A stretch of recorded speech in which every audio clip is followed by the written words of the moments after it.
آنکھیں بھیگنے لگیں۔ عالم سرکار کو بھولا سمجھنے کی غلطی نہ کر کالی، سچ کہوں تو سرکار کے لچھن دیکھ لیے ہیں میں نے، نیت ٹھیک نہیں ہے ان کی۔ بالی نے مزید زہر اگلا۔ مرحا کا دل پھٹنے لگا۔ خدارا مجھ سے یہ باتیں نہ کریں، میں ایسا کچھ نہیں سوچتی۔ دوبارہ برتن دھونے کی کوشش کرتی وہ بھرائی ہوئی آواز میں بولی، کوشش کرنا بھی مت ورنہ ذلیل و رسوا ہو جائے گی تو۔ سالوں پہلے جب میں یہاں آئی تھی تو تیری ہی طرح کم عمر ایک ملازمہ بغیر شوہر کے امید سے تھی۔ 70 کوڑوں کی سزا سنائی تھی بابا جی سرکار نے، اور میں نے اپنے ان ہاتھوں سے اسے کوڑے مارے تھے۔ اسے تنبیہ کرتی بالی نے بڑے فخر سے اپنا کارنامہ سنایا تھا۔ مرحا کی رہی سہی جان بھی نکلنے لگی۔ سنا ہے بیچاری بے قصور تھی۔ کچھ کہہ رہے تھے کہ بابا جی سرکار کے مرحوم بیٹے ولید شاہ نے اس کے ساتھ زبردستی کی تھی۔ کچھ کا کہنا تھا کہ بابا سرکار کے داماد نے یہ گناہ کیا ہے۔ اب سچ تو اللہ ہی جانے، لیکن وہ معصوم تو فضول میں ہی ماری گئی۔ بالی نے مصنوعی دکھ کا مظاہرہ کرتے ہوئے اسے مزید اذیت دی تھی۔ سچ جھوٹ کی یہ ملاوٹ اس نے مرحا کو اذیت دینے کے لیے اس کے سامنے پیش کی تھی، جو اپنے آنسو ضبط کرتی برتن دھونے کی ناکام کوشش کر رہی تھی۔ اسے خاموش پا کر وہ نور جہاں کا گانا گنگناتی پلٹ گئی۔ لبوں پر کمینی مسکراہٹ رینگ رہی تھی، جبکہ اس کے جاتے ہی مرحا کی آنکھ چھلک پڑی۔ اس کے سماعتوں میں صبح عالم کی کہی گئی بات دوبارہ گردش کر گئی تھی، میں بہت جلد تمہیں ایک عزت بھری زندگی دوں گا مرحا۔ اسے تعلیمی کاغذات لیتے ہوئے عالم نے جس نرم لہجے میں کہا تھا، اس کے جانے کے بہت بعد تک وہ اپنی دھڑکنیں شمار کرتی رہی تھی، اور اب بالی کے کیے گئے انکشافات اس کی چھوٹی سی عقل بالی کی باتوں کی تصدیق کر رہی تھی۔ بھلا ایک پڑھا لکھا اعلیٰ نسب سے تعلق رکھنے والا وہ خوبصورت شہزادہ اس لڑکی کو کیوں کر اپناتا جس کی نہ ماں کی خبر تھی اور نہ باپ کا پتہ؟ اذیت سے اپنا نچلا لب کاٹتی وہ بے آواز روتی چلی گئی۔ شیشے کے کیس میں چمکتی بلیک رسٹ واچ دیکھ کر اس کی نگاہ جم سی گئی۔ مضبوط قدموں کا رخ موڑتا وہ اس کاؤنٹر تک آیا تھا جس کے پار کھڑی سیلز گرل کی پشت پر دیوار میں نصب شیشے کے الماری میں لاتعداد گھڑیاں رکھی ہوئی تھیں۔ یہ لندن کے مشہور شاپنگ مال کا منظر تھا جہاں وہ پچھلے 9 سے 10 ماہ کے عرصے میں پہلی مرتبہ آیا تھا۔ آج سے پہلے اسے اپنے لیے یہاں آنے کی ضرورت ہی نہیں پڑی تھی، لیکن اب جب وہ واپس جا رہا تھا تو اپنے عزیز ترین افراد کے لیے کچھ تحائف لینے کی غرض سے وہ وہاں آ گیا تھا۔ اب تک وہ عالم، سبحانی اور سارنگ کے لیے لاتعداد پینٹ شرٹس اور پرفیومز خرید چکا تھا۔ علیشا، نازیہ اور سندل بیگم کے لیے خریداری کرتے ہوئے اسے کچھ مشکل کا سامنا ہوا تھا، لیکن بہر طور اس نے یہ پہاڑ بھی سر کر لیا تھا۔ اپنے باپ اور دادا کے لیے خریداری کرتے ہوئے وہ ولید عالم شاہ کو بھول نہیں پایا تھا، اور آخر میں اب جب وہ 3 گھنٹے کی خواری کے بعد تھکاوٹ محسوس کرنے لگا تھا تو اسے وہ واچ نظر آ گئی تھی۔ اسے بے اختیار محرمہ حسین کی نازک کلائیاں یاد آئی تھیں۔ دل میں ہوک سی اٹھی۔ نہیں ہوں میں تمہاری، نہیں ہوں، نکاح ہو چکا ہے میرا اور اب کچھ دن بعد رخصتی ہے۔ اس کا انتظار، اس کا انکار، اس کا چلانا، وہ نفرت، بیزاریت سب یاد آتا چلا گیا۔ یہ واچ پیک کر دیں، اس نے سیلز گرلز کو مخاطب کیا تھا۔ اس نے نشاندہی کرنے پر سیل گرلز نے وہ واچ اس کے قریب ہی کاؤنٹر پر لا کے رکھ دی۔ وہ سیاہ رنگ کی نفیس سی گھڑی تھی، سلور رنگ کی باریک سوئیاں 12 بجے کے قریب پر ساکت تھیں۔ منصب نے آہستگی سے نظروں کا رخ بدل لیا۔ سیلز گرل گھڑی پیک کرنے لگی۔ تم چاہے میری نہ رہو، منصب عالم شاہ کا دل ہمیشہ تمہارا رہے گا۔ دل کے درد پر قابو پاتے ہوئے وہ بمشکل سوچ پایا تھا۔ خریدا ہوا سارا سامان لے کر وہ واپس ہوٹل آ گیا۔ ابھی اسے پیکنگ بھی کرنی تھی کیونکہ اگلی صبح طلوع آفتاب سے پہلے اس کی فلائٹ تھی۔ ضروری تھا کہ یہ منگنی ہوتی؟ ضروری ہے کہ ایک درندے سے بچانے کے لیے مجھے کسی دوسرے جانور کے حوالے کر دیا جائے؟ اپنے ہاتھ میں کبیر کے نام کی انگوٹھی کو دیکھتی وہ عام سے لہجے میں بولی، توبہ کرو مہر، کیسی باتیں کر رہی ہو؟ ہر مرد ایک جیسا نہیں ہوتا۔ فاطمہ نے اسے سمجھانے والے انداز میں کہا، مرد تو ہوتا ہے نا، مجھے مرد ذات سے ہی نفرت ہے۔ اب دو کوئی جواب۔ ٹیک چھوڑ کر سیدھی ہوتی بیٹھتی وہ بے تاثر لہجے میں بولی، تمہارے بابا بھی تو ایک مرد ہیں، کیا تم ان سے بھی نفرت کرتی ہو؟ فاطمہ نے کچھ سوچ کر اس سے پوچھا تھا۔ اس کے سوال پر مہربا نے خالی خالی نظروں سے اس کی جانب دیکھا۔ میرے ابی جی دنیا کے وہ واحد مرد ہیں جن سے میں کبھی نفرت نہیں کر سکتی فاطی، مہربا نے مدھم لہجے میں جواب دیا۔ اگر شوہر اچھا ہو تو ہم اس سے بھی خواہ نفرت نہیں کر سکتے مہر۔ تم جانتی ہو کہ میں اپنی شادی سے خوش نہیں تھی، لیکن شادی کے بعد میری ساری ناخوشی ختم ہوتی چلی گئی۔ وہ مجھے اتنا چاہتا ہے کہ میرا دل اس کے سامنے جھک جاتا ہے۔ اس کا ہاتھ تھامتے ہوئے فاطمہ نے کہا، شوہر اچھا تب ہوتا ہے جب عورت اچھی ہو، اس کا ماضی بے داغ ہو۔ مہرماں کے لب دھیرے سے ہلے، آنکھوں میں مایوسی سی تھی۔ تمہارا ماضی داغدار صحیح، لیکن تم بے داغ ہو مہر، میرا یقین کرو۔ فاطمہ نے اسے خود سے لگاتے ہوئے کہا، تم جھوٹ بول رہی ہو، تمہیں نظر نہیں آتا، لیکن میں داغدار ہوں۔ میری روح پر بڑے بڑے دھبے پڑے ہیں، جن کی اذیت صرف مجھے محسوس ہوتی ہے۔ مدھم آواز میں کہتے ہوئے اس کی آنکھیں نم ہو گئیں۔ کوئی اچھا مرد مجھے ان دھبوں کے ساتھ قبول نہیں کرے گا۔ وہ جیسے خود پر ہنسی تھی۔ فاطمہ نے کچھ عاجزانہ نظروں سے اسے دیکھا۔ وہ شاید سمجھنے کی حدود سے آگے نکل چکی تھی۔ وقت برق رفتاری سے گزرتا جا رہا تھا، لیکن ان کی زندگیاں جیسے ٹھہر سی گئی تھیں۔ ولید شاہ کا وہی معمول تھا اور زہرا کی وہی ذمہ داریاں۔ 2 سال بیت چکے تھے یوں ہی اجنبیوں کی طرح زندگی گزارتے ہوئے، لیکن وہ جو پتھر ہوا تھا تو موم ہونے کا نام نہ لے رہا تھا۔ مائی کرما بیٹی کی اذیت پر کٹتی رہیں، لیکن اپنے مقام کو پہچانتی تھیں۔ سو حالات کی سختی سہتے سہتے وہ قبر میں اتر گئیں، لیکن ولید کے سامنے بیٹی کے حق کے لیے آواز نہ اٹھا سکی۔ جب تک مائی کرما زندہ رہی، پڑوسیوں کو یہی معلوم تھا کہ ولید نے اپنی بیٹی کی پرورش کے لیے رشتہ داروں کو گھر میں پناہ دے رکھی ہے، لیکن مائی کے چل بسنے کے بعد ایک پر آباد محلے میں ان دونوں کا ساتھ رہنا اب مشکل ہو چکا تھا۔ ولید بری طرح پھنس چکا تھا۔ مہرماں کے لیے تو شاید وہ کسی ادھیڑ عمر ملازمہ کا بندوبست کر لیتا، لیکن زہرا کو حالات کے رحم و کرم پر کیسے چھوڑ دیتا؟ مائی کی وفات کو 1 ہفتہ بیت چکا تھا اور اب باری باری محلے کے بزرگ ولید کو راستے میں روک روک کر مشورے دینے لگے تھے۔ اس دن وہ گھر آیا تو وہ کچن میں گھسی برتن دھو رہی تھی۔ ہاتھ میں پکڑے شاپرز باہر ہی لکڑی کے تخت پر رکھ کر وہ کچن میں آ گیا۔ بات سنو میری، خود کو سنبھالتے ہوئے ولید نے اسے مخاطب کیا۔ وہ برتن چھوڑتی اس کی طرف پلٹی۔ چولہے پر چاول دم پہ رکھے ہوئے تھے، گرمی کی شدت سے اس کا چہرہ تپ رہا تھا۔ آپ اندر چلیں، میں بس آتی ہوں۔ کچن میں گرمی کے پیش نظر اس نے نظریں جھکا کر کہا تو وہ ایک نظر اس پر ڈالتا پلٹ گیا۔ وہ ہاتھ پونچھ کر اس کے پیچھے ہی آ گئی۔ 2 سالہ مہرماں نیند سے اٹھ کر اب کسمسا رہی تھی۔ زہرا نے آگے بڑھ کر اسے گود میں لے لیا۔ خیریت تھی صاحب، کوئی غلطی ہوئی مجھ سے؟ زہرا نے ڈرتے ڈرتے اس سے پوچھا۔ یہ صاحب کہنے کا حکم بھی اسے اسی ظالم نے دیا تھا، کیونکہ بقول اس کے وہ اس کی بیٹی کی ملازمہ تھی۔ شام میں تیار رہنا، ہمارا نکاح ہے۔ الماری سے اپنے کپڑے نکالتا وہ عام سے لہجے میں کہہ رہا تھا۔ اس کی بات سن کر زہرا کا دل کانپ کر رہ گیا۔ لیکن ہمارا نکاح تو ہو چکا ہے، زہرا نے لرزتی ہوئی آواز میں کہا۔ وہ نکاح اسی روز ختم ہو گیا تھا جس روز خضدار کی کھائیوں میں مجھے میری گردن ٹوٹتی محسوس ہوئی تھی۔ اس نے ایک اذیت ناک بات بڑے اطمینان سے اس کے گوش گزار کی تھی۔ زہرا نے تکلیف سے آنکھیں مینچ لیں۔ مہرماں رونے لگی تھی۔ تو اب یہ نکاح کیوں؟ وہ بمشکل بولی، آنکھیں بھیگنے لگی تھی۔ تمہاری گود میں موجود میری بیٹی تمہارے سوال کا جواب ہے زہرا نور۔ اس کے سامنے رک کر وہ سنجیدگی سے بولا تھا۔ اور میں؟ جانے کیوں اس نے پوچھ لیا تھا، آنکھوں میں آنسو چمک رہے تھے۔ تم سے نفرت کرتا ہوں میں۔ اس کے پاس وہی جواب تھا۔ مہرماں کا رونا زور پکڑنے لگا۔ زہرا نے اس کی پیٹھ سہلائی۔ معاف نہیں کر سکتے؟ پوچھتے ہوئے وہ رو پڑی۔ اس کے سوال پر ولید کے چہرے پر پتھریلے تاثرات در آئے۔ زندہ ہوتا تو کر دیتا، مرے ہوئے سے معافی کی بھیک مانگنا تو بے وقوفی ہوتی ہے۔ اس پر نہ آپ کا رونا اثر کرتا ہے، نہ ہی آپ کی ندامت۔ اس کی آنکھوں میں دیکھتا وہ بے تاثر لہجے میں بولا تو زہرا کی ٹانگیں بے جان سی ہو گئیں۔ اس سے پہلے کہ وہ گر جاتی، ولید نے اس کے ہاتھوں سے مہرماں کو جھپٹ لیا۔ پہلے خود کو خاموش کراؤ، اپنی بیٹی کے لیے میں کافی ہوں، درست لہجے میں کہتا وہ روتی ہوئی مہرماں کو لیے کمرے سے نکل گیا۔ زہرا وہیں بیٹھتی چلی گئی۔ پھر اسے ولید شاہ کا یہ حکم بھی بجا لانا پڑا تھا۔ ایک بار پھر وہ اس شخص کے نکاح میں آئی تھی جس کے نکاح میں پہلی مرتبہ آتے ہوئے وہ رضامند نہیں تھی۔ تکلیف اسے تب بھی ہوئی تھی، اذیت کا شکار وہ آج بھی تھی۔ آنسو اس نے تب بھی بہائے تھے، آنکھیں آج بھی پرنم تھیں۔ فرق صرف اتنا تھا کہ تب ظلم کرنے والا اس کی الفت میں مبتلا تھا اور آج رحم کرنے والا اس کی نفرت میں۔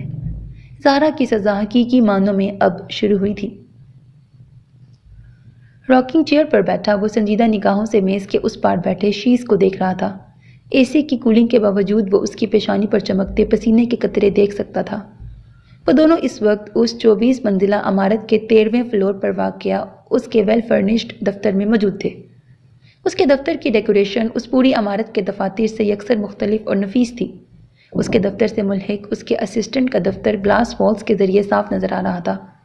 گو ان دونوں کے مابین ہونے والی گفتگو کی آواز اس تک نہیں پہنچ سکتی تھی، لیکن پھر بھی سردار بدر لغاری نے اپنے اسسٹنٹ کو آفس سے باہر بھیج دیا تھا۔ پانی پیو گے؟ ان کے مابین خاموشی کو بدر کی سرد آواز نے توڑا تھا۔ وہ کہتی ہے میں بدصورت ہوں۔ اس کے پیشکش نظر انداز کرتا شیس مدھم آواز میں بولا، لہجے میں اذیت کا عنصر واضح تھا۔ شیک منگوا دوں؟ بدر نے اس بار قدرے نرمی سے پوچھا تھا۔ اسے میرا چہرہ اچھا نہیں لگتا، وہ مجھے گونگا کہتی ہے۔ شیز کی آواز اس بار بلند ہوئی تھی۔ آئی تھنک تمہیں جوس پینا چاہیے۔ فون اٹھاتے ہوئے بدر نے سنجیدگی سے کہا، میں کیا بکواس کر رہا ہوں، آپ کو پتہ نہیں چل رہا بابا؟ میز پر دھرے دفتری لوازمات ایک جھٹکے سے نیچے پھینکتا وہ چلایا۔ اس کوشش میں اس کی آواز پھٹ گئی، آنکھیں سرخ ہو رہی تھیں۔ اور میں جو کہہ رہا ہوں وہ سنائی نہیں دے رہا تمہیں؟ حالت دیکھو اپنی، بولا نہیں جا رہا تم سے؟ فون واپس پٹکتا بدر اس پر دھاڑا تھا۔ اس کی بلند آواز پر شیز سہم کر خاموش ہو گیا۔ بدر کے چہرے پر اس پل ناقابل فہم تاثرات تھے۔ ایک لڑکی کے لیے تم خود کو تکلیف دے رہے ہو شیز، یہ بات میرا ضبط آزماتی ہے۔ وہ ایک ایک لفظ پر زور دے کر بولا تھا۔ وہ سرشمس سے محبت کرتی ہے، آپ جانتے ہیں نا؟ بدر کی طرف دیکھتے ہوئے اس نے مدھم لہجے میں کہا۔ اس کی بات پر بدر کی آنکھیں سرد سی ہو گئیں۔ تم بھی جانتے ہو کہ شمس اس سے محبت نہیں کر سکتا، کبھی نہیں۔ سینے میں جامد دل پر سختی سے پاؤں رکھتے ہوئے اس نے بڑی سنجیدگی سے اسے یقین دلایا تھا۔ مجھے اس بات کا علم ہے، لیکن اس کے جذبات مجھے تکلیف دیتے ہیں۔ کہتے ہوئے اس کی آواز بھیگ گئی، آنکھوں میں نمی اترنے لگی تھی۔ اس کے دل میں شمس کے لیے موجود جذبات جڑ سے اکھاڑ کر پھینک دوں گا، یہ تم سے وعدہ ہے میرا۔ سیدھے ہاتھ کی مٹھی بنا کر میز کی سطح پر جماتا وہ مضبوط لہجے میں بولا تھا۔ یہ کہتے ہوئے وہ سینے میں دھڑکتے دل کی دھڑکنوں کا بڑی بری طرح قتل کر گیا تھا۔ بدر کے کہہ دینے سے شیز کے چہرے پر کچھ رونق آئی تھی۔ مجھے پتا تھا آپ میری خاطر یہ ضرور کریں گے۔ اپنی آنکھیں صاف کرتے ہوئے وہ ہولے سے مسکراتے ہوئے بولا، جس کی خاطر میں سب کچھ کر سکتا ہوں وہ تم ہی تو ہو شیز۔ نرم نگاہوں سے اس کی طرف دیکھتا وہ اپنے مخصوص لہجے میں بولا تو شیز مسکرا دیا۔ تھینک یو بابا، آپ دنیا کے بیسٹ بابا ہو۔ محبت بڑی نگاہوں سے اس کی طرف دیکھتا شیز مدھم لہجے میں بولا تو بدر نرمی سے مسکرا دیا۔ اب واپس جاؤ، اور HOD کے منہ لگنے کی ضرورت نہیں ہے، میں خود اس سے بات کر لوں گا، دیکھتا ہوں کیسے تمہیں سسپینڈ کرتا ہے۔ اپنی چیئر سے اٹھتے ہوئے بدر نے سنجیدگی سے کہا تو وہ سر اسپات میں ہلاتا اٹھ کھڑا ہوا۔ لیکن ان لڑائی جھگڑوں سے اوائڈ کیا کرو یار، میں نہیں چاہتا کہ تمہاری وجہ سے میں کسی کے ساتھ ناانصافی کر جاؤں۔ اپنا موبائل مضبوط انگلیوں میں گھماتے ہوئے وہ لاپرواہی سے بولا تو شیز کو سر اسپات میں ہلانا پڑا۔ پھر وہ دونوں آگے پیچھے اس کے آفس سے نکلے تھے۔ اگر لنچ نہیں کیا تو آؤ مجھے جوائن کر لو، لفٹ میں داخل ہوتا وہ شیز سے کہہ رہا تھا۔ شیز اسے منع کرتا دوسری بات چھیڑ چکا تھا۔ توبہ، اب یہ جولیٹ ٹائپ ڈریس کہاں سے ڈھونڈتی پھروں؟ رحیمہ سارا اور ہادیہ کے ساتھ شاپنگ مال میں داخل ہوتی وہ بیزار کن لہجے میں بولی۔ اسے رومیو اینڈ جولیٹ پلے میں بطور جولیٹ کا کردار مل چکا تھا۔ ڈھونڈنے سے تو خدا بھی مل جاتا ہے، یہ تو پھر ایک ڈریس ہے۔ ہادیہ نے بڑی ادا سے گھسا پٹا محاورہ دہرایا تھا۔ کم از کم اس شاپنگ مال میں تو ملنے سے رہا۔ کسی پرانے بازار ٹائپ ایریے کا پتہ ہے تو وہاں چلو یار، وہاں سے مل جائے شاید۔ رحیمہ نے مشورہ دیا تھا۔ اب یہاں آئی ہیں تو یہاں بھی دیکھ ہی لو، شاید مل ہی جائے۔ سارا نے اس دوران پہلی مرتبہ بولنے کی غلطی کی تھی۔ یہ پلے پرفارمنس کے چکر میں تم تینوں نے مجھے پھنسایا ہے، ورنہ میرا کوئی موڈ نہیں تھا۔ اطراف میں نظریں دوڑاتی علیشا نے ٹھنڈی سانس بھرتے ہوئے کہا، بس رہ جاؤ نا، جس کام کے لیے تمہارا دل نہ مانے بھلا اس کے لیے کون تمہیں منا سکتا ہے؟ سب پتا ہے تمہیں، اس چکر میں تم سرشمس کے چکروں میں پھنسی ہو۔ غیر سنجیدگی سے کہتے ہوئے ہادیہ نے آخر میں اسے ٹھوکا مارا تو اپنی مسکراہٹ دباتی وہ سر جھکا گئی۔ بدتمیزی نہ کرو، اپنے مسکراہٹ دباتے ہوئے علیشا نے اسے گرکا تو وہ تینوں کہا لگا کے ہنسی۔ تبھی وہ ان کے قریب سے گزرا تھا۔ مسحور کن پرفیوم کی تیز خوشبو نے ان چاروں کو متوجہ کیا تھا، لیکن علیشا نے فطرتاً گزرنے والے کی طرف دیکھنے سے گریز برتا تھا۔ ہائے کیا لڑکا ہے یار، دیکھو تو بس دیکھتے ہی رہ جاؤ۔ ہاتھوں کی انگلیاں آپس میں پھنساتی ہادیہ نے ٹھنڈی آہ بھرتے ہوئے کہا تو علیشا نے اس کی نظروں کے تعاقب میں دائیں جانب دیکھا۔ وہ لفٹ میں داخل ہو رہا تھا۔ علیشا کا حلق کڑوا ہو گیا۔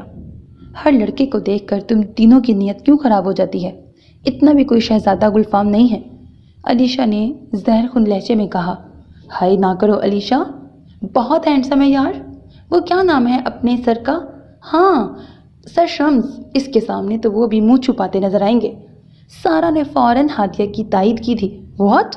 کیا مسئلہ کیا ہے تم تینوں کا؟ یہ ہر بات میں تم تینوں سر شمس کو کیوں گھسیٹ لیتی ہو؟ ان کی بات اور ہے، اس غرور کی دکان میں مجھے بالکل انٹرسٹ نہیں ہے۔ ایک جانب لیڈیز کپڑوں کی دکان میں گھستے ہوئے اس نے کافی تلخی سے کہا۔ کیا مطلب؟ تم جانتی ہو اسے؟ اس کے پیچھے لپکتی راہمہ نے رازدارانہ انداز میں پوچھا۔ ہاں نا، یہی تو سردار بدر لگاری ہے، اس نے دانت کچکچا کر کہا، یوں جیسے اس کے منہ میں کڑوا کریلا آ گیا ہو، جبکہ اس انکشاف پر ان تینوں کا منہ کھل گیا۔ اف، یہ لڑکا، یہ جو ابھی یہاں سے گیا ہے، یہ وہ سردار بدر لگاری ہے جو تمہیں اپنے فارم ہاؤس پر لے گیا تھا؟ ہادیہ نے تقریباً چیختے ہوئے پوچھا۔ فرسٹ فلور پر گلاس باؤنڈری کے ساتھ چلتا وہ اپنے نام کی مدھم پکار پر نیچے دیکھنے پر مجبور ہوا تھا۔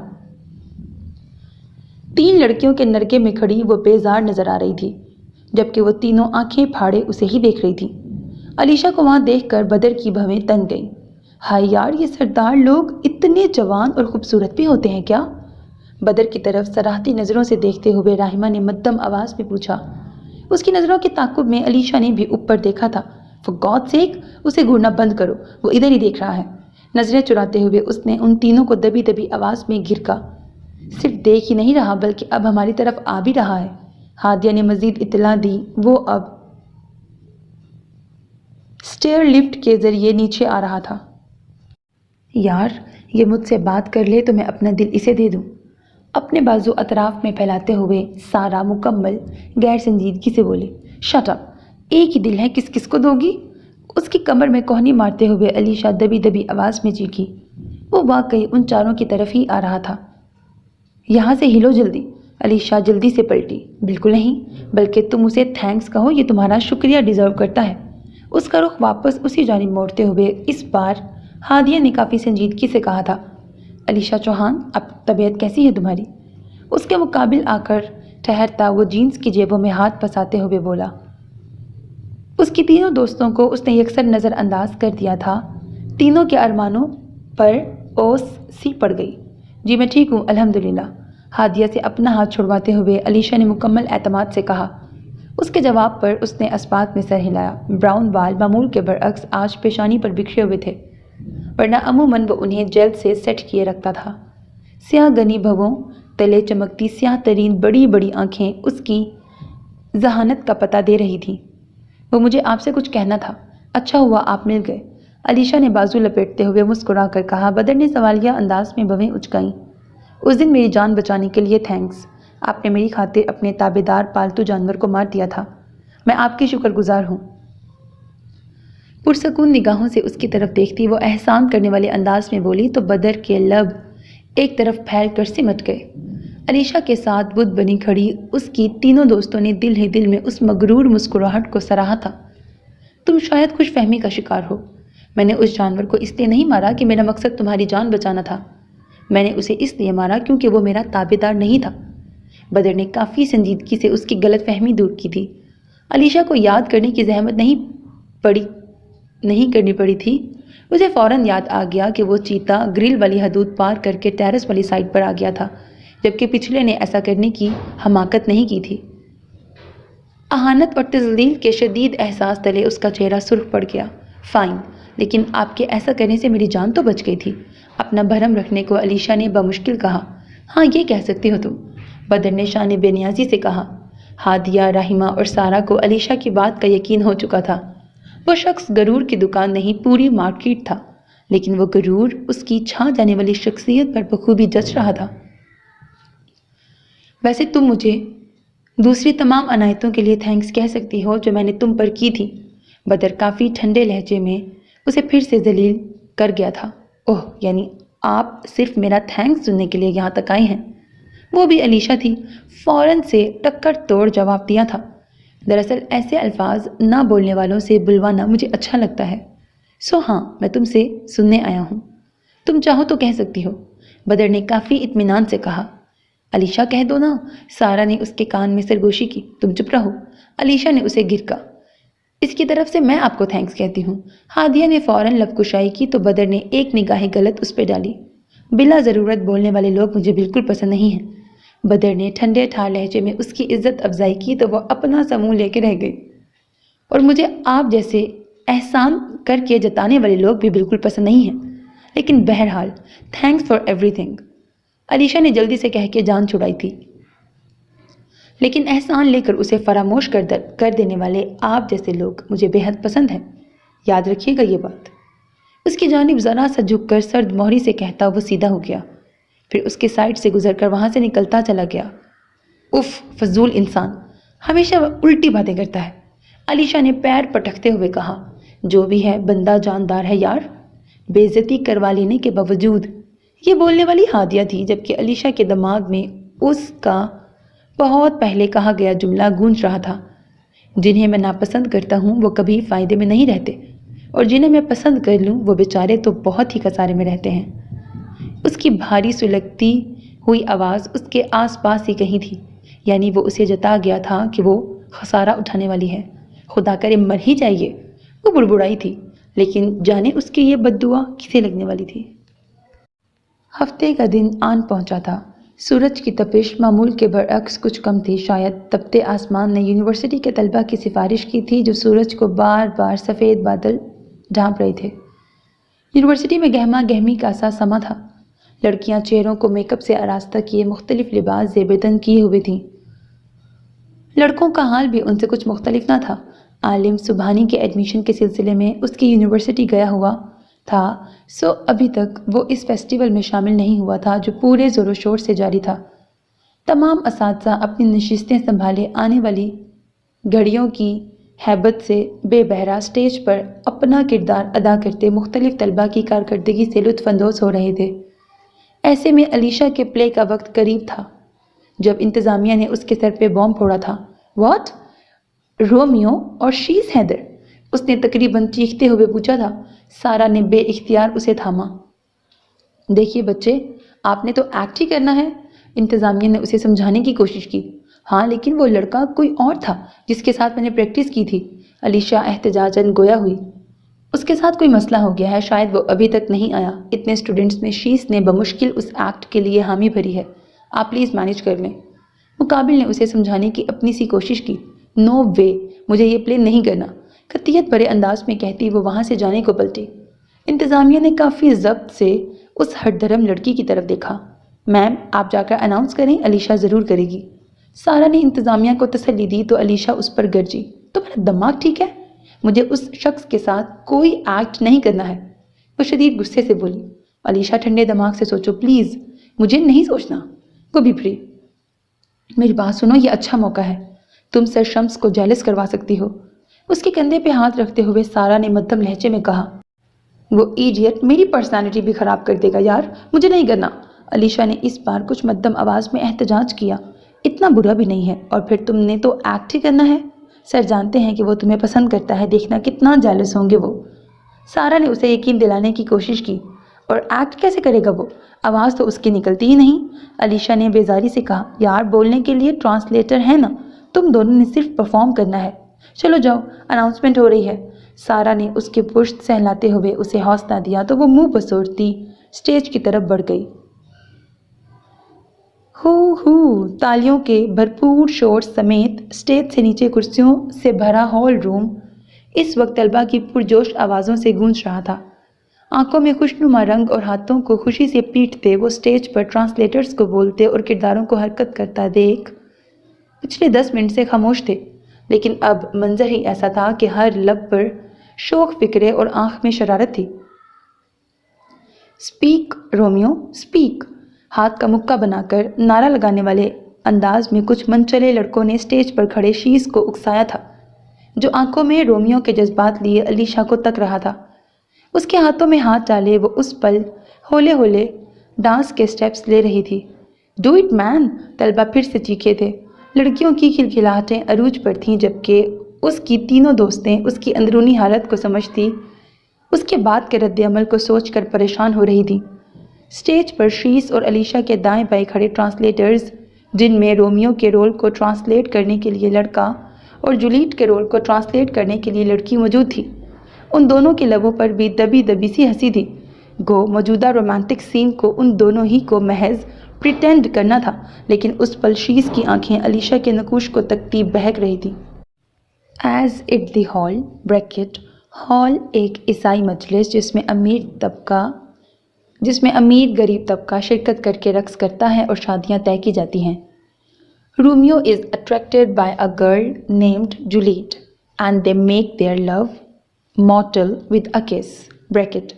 جیسا کہ ہال میں موجود رومیو ایک جولیٹ نامی لڑکی کے لیے کشش محسوس کرتا ہے اور دونوں اپنی محبت کو ایک بوسے سے امر کرتے ہیں۔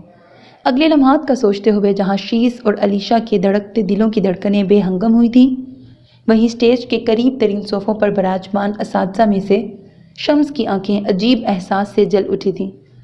وہ شیز کو علیشا کے ساتھ دیکھ کر پہلے حیران ہوا تھا اور اب جانے کیوں اس کی سوچیں منتشر ہو رہی تھیں۔ ہے رومیو ڈو اٹ یار! ہال میں شور بڑھنے لگا۔ اسٹیج کی جانب یک ٹک تکتی دو سنہری آنکھوں میں برف سی جمتی ان کے رنگت غیر کرنے لگی۔ Don't do this! شیز کی آنکھوں میں دیکھتی علیشا کے لب بہت آہستگی سے پھڑپڑائے تھے۔ بے حد دھیمی گرراہٹ نما آواز جسے شیز ہی سن پایا تھا، لیکن اس پل اسے اپنے قریب دیکھ کر وہ صرف اپنے دل کی شور مچاتی دھڑکنوں کو ہی سن پا رہا تھا۔ بے خود ہوتا وہ اس کے حسین چہرے پر جھکتا چلا گیا۔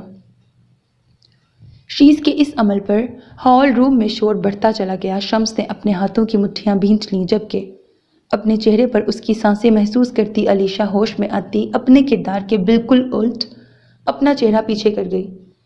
اس کے ساتھ ہی فضا کو چیرتی ایک گرم ترین سولاخ شیز کی کنپٹی کو چیرتی دوسری جانب سے نکلتی چلی گئی، جس کے نتیجے میں اس کے سر کو پیچھے کی جانب ایک زوردار جھٹکا لگا تھا اور وہ لڑکھڑا کر سیدھا ہوا۔